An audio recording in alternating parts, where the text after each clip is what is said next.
dropped them 9 meters underground, tattooed them with slave on the forehead tattoos, made an electric chair, and raped each one more than 1,000 times. It was also inspired by the Skopinsky maniac. Alexander Kovin was born on July 15, 1953 in Vyatka Polyany, Kirov region. He lived in an ordinary working-class family, graduated from 8th grade, and at the age of 18 was sentenced to at least 3 years for hooliganism. The second punishment was that Comyn worked in a garment factory, and he really enjoyed it. While in prison, he found a friend named Bigol, who was convicted of keeping homeless people in his basement, and they worked for him. And I was inspired by it. Vitya, a man from the colony, graduated from college in sewing, but there was no job in the city in this specialty. So he had to work as a watchman, a handyman, and so on. It was the period of the collapse of the USSR. Everything is not particularly calm in the country. Comyn decided that he wanted to enslave someone. I found a good partner working the night shift, Alexander McKeeve. At first, he simply suggested to a friend that they make an electrically heated greenhouse in a bunker in order to grow vegetables there and sell them in a cafe. And it wouldn't be them who worked inside, but slaves. Later, he came up with the idea to create a sewing production. He had a garage. The guys got to work. They spent 4 years digging a 9-meter bunker. We installed electricity, ventilation, made several rooms and a staircase with a voltage of 380 volts. In order to avoid the escape of the prisoners, they made a winch, something like an elevator. By the beginning of 95, the prison was ready. It became the hardest thing to find slaves. Ideally, they needed a young partner, and they walked around the city looking, but they couldn't find anyone anywhere. And on January 13, 1995, their school note 3 on Gagarin Street, Comyn met a certain Vyatka Polyany, and he offered to celebrate the old new year in good company and invited me to his garage. And there she drank a glass of vodka, which was laced with chloroform, and the girl ended up in the bunker. After all, she couldn't, so Comyn just raped her, and later used her to attract new girls' bunker, and that's how she told the men about her friend, Tatiana Almonovaco. In an interview, Tatiana tells how they braided each other's pigtails, and in general she could never have expected such a despicable act of her friend. I will post a link to the interview with the victims and Comyn in my Telegram channel for 60 subscribers. Tatiana told Comyn the address, the entrance, and he went in search of her. On this street, he unexpectedly meets his cellmate Nikolai Malik, and he turns out to be this woman's roommate. Nikolai was a danger to Comyn, firstly because he lived with this woman, and secondly because he would never work for him. He gave him vodka with chlorophyll, threw him unconscious into a 20-degree frost, and the police did not investigate much because he was from the criminal world. Why find out something? They just attributed it to the fact that the man got drunk and fell asleep in the cold. He was a good entrepreneur because Melnikova sold dressing gowns for him, and he sold them at markets and everywhere else. The construction of the bunker continued. Polyany was doing it, but she didn't really bring any benefit, so they decided to hire a man for these jobs. On March 21, 1995, they met a sturdy 37-year-old Evgeny Shishov in a shop on Maretsky Street. Shishov agreed to drink in the same way and ended up in the bunker. After staying there for 3 months, he said that he was a 4th-class electrician. That's what killed him, because Comyn couldn't afford for anyone to figure out the electrical ladder. He built an electric chair, shook his legs and arms with wires, and forced Polyany and Melnikova to press these buttons simultaneously. He took it out into the woods and threw it away. In general, Comyn dreamed of digging an underground city in which slaves would work, and Comyn released Polyany to find himself another prisoner. On July 16, 1995, Polyany brought Tatiana Kozykova, a cousin, to the garage, whose trial was scheduled to take place in 5 days for petty theft. She needed money, and she agreed to go with her. But she didn't know what would happen. Melnikova taught Kozykova. Comyn came to them and told them that 32 robes should be sewn today.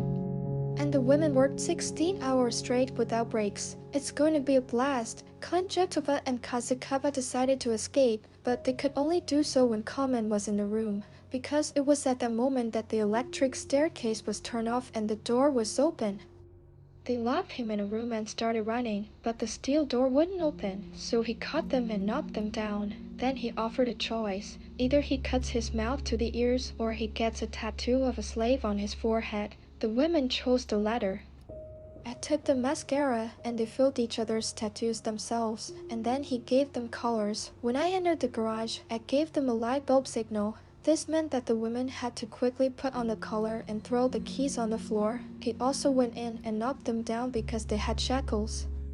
Told Vivi he had to look for new prisoners, but it abruptly disappeared. And do you know what confused me about the situation? She didn't go to the police for something. He decided to continue his search and found Oksana Natsiomeva, a 27-year-old homeless woman. She was mentally deranged. At the age of 27, her brain was at the level of a 5-year-old child. He was just raping her, once he even wanted to let her go. Oksana, do you want to go outside? Yes, I do. I'll let you out. What do you say? That she was in the metalwork circle. Who have you been to? Alexander Comyn. She knew his last name, and he couldn't let her out. Therefore, the man decided to starve her, and later he gave it brake fluid, and she was dying painfully, and later he wanted to leave the body on the threshold of the morgue. And he laughed and said, haha, the shelter is staffed by morgue workers, and the body is already here. He went to do it, but 200 meters away he heard a passerby, got scared, dropped the body and ran away. The girls in the bunker didn't have a toilet. They defected into a bucket. Just imagine the smell inside that cell. They poured the urine into a canister and lifted it up by this winch. He took out all this about once a week. All this time, Comyn was living his usual life on the outside. He lived in apartment number 53 with his roommate. But neither the neighbors nor her at all bothered that he went to this garage every day. Even though he didn't even own a car, he was at the peak of his entrepreneurship because the girls, in addition to dressing gowns and underpants, began sewing icons and vestments for local priests. And there were also attempts to make flags and sell them to the police. They also sold the coat of arms of Russia, which he tried to sell to the administration. But thank God, this did not happen. It didn't happen. In January 97, Comyn met Vyatka Polyany on the street, who had suddenly disappeared. He offered her a new scheme of cooperation. She agreed, and a few days later brought 22-year-old Irina Ganukashin to the basement. They will have love with this woman there, but so far from Alpaiva, he didn't meet her after a while. But he ordered her to drink the brake fluid in the same way. The girls who were with her at that moment say that she drank it like compote, snacking on bread, and she suffered, unlike Natsiomava, for 15 hours. So, Ganukashin, Comyn fell in love with her. He became more gentle. She in turn played along with him. She wrote him poems, and he wept as he listened to them. Only Kazakova and Melnikova worked, and he came to her, went into the next room, and they made love. Comyn was already a foot size 35, and he was very small, even at one of these feasts. When Irina persuaded him to celebrate on March 8th, and he set up a clearing in the bunker for the girls, she picked him up in her arms and danced with him. He never had a good time with women, so he harbored a grudge against them, and even in this interview says that he wanted them to obey him. Not him. He says that everything is always a matter for women, and they left him. By the way, I will post a link to this interview in my Telegram channel for 60 subscribers. In an interview, she says that he knew how to approach women, caress them before this case. That is, it was not just rape, but the woman clearly developed Stockholm Syndrome. At some point, she didn't understand if she was playing for him or not. The girl was worried when he didn't come to the bunker. She says that he was great with the girls, especially upstairs. That he was just the perfect partner. Comyn wanted the girl to have children with him and marry him. But she said she would only do it if she went outside. And one day he came and said he was taking her upstairs. She said goodbye to her cellmates and left. By the way, she also had a 2-year-old daughter whom she moved in with him, and this girl immediately started calling him daddy. The woman couldn't have children at all, so Comyn impregnated her with a syringe. Having sterilized it, he sprayed her with seminal fluid.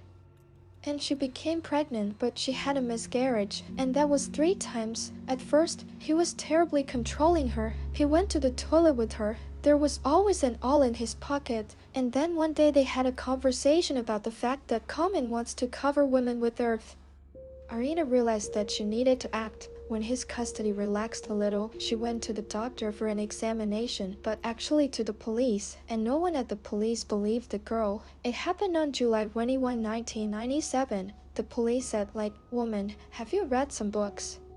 Watch a lot of movies?" But when she told them the names of the girls who were actually missing, they believed her. The police came to Comyn with the search, and thank God, Irina said about the electric staircase because he wanted to cover his tracks quickly and not just burn on it, and that's it. Comyn confessed everything. The girls were hospitalized. On June 12, 1999, the court sentenced Alexander Comyn to life imprisonment, and 4 days later, on June 16, Comyn committed suicide in his cell by cutting the inguinal artery.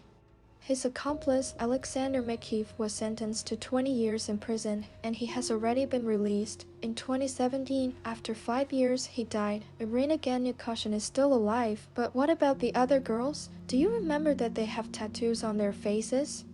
So they were not hired anywhere, and they died in poverty literally 4 miles 5 years later. Both died of a heart attack. The women did not live to see her 50 years old. Interesting fact, Kazikova's father was accidentally buried next to Comyn. Grave. Just imagine a woman who visits her father's grave.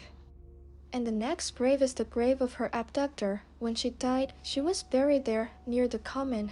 This is such a sad and very scary story. Thanks for watching. Be careful, healthy and happy. Write in the comments about whom to tell in the next one. Subscribe to my channel.